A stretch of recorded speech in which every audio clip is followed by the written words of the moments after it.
તો ગુજરાત શહેરી વિકાસ 2025ની ઉજવણી કરવામાં આવી, જ્યાં જૂનાગઢ મહાનગરપાલિકા દ્વારા ઉજવણી કરવામાં આવી છે।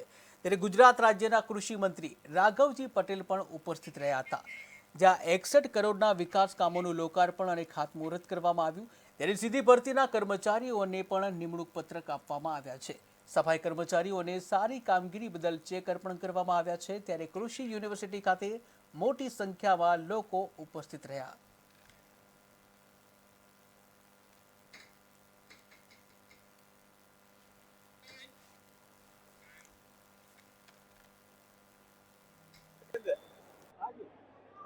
આજે રાજ્યમાં 2025-26નું વર્ષ જે શહેરી વિકાસ વર્ષ તરીકે ઉજવાય છે, એ શહેરી વિકાસ વર્ષની ઉજવણીના ભાગરૂપે જૂનાગઢ મહાનગરપાલિકામાં રૂપિયા 61 કરોડ જેટલી રકમના કામોના ખાતમુહૂર્ત અને લોકાર્પણ વિધિનો આ કાર્યક્રમ અહીં રાખવામાં આવેલ છે। ઉપરાંત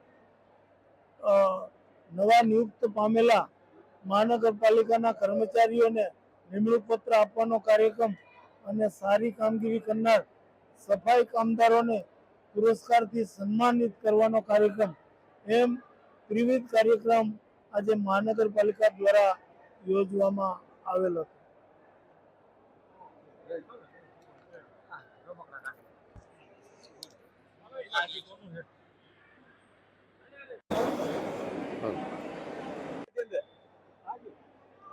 આજે રાજ્યમાં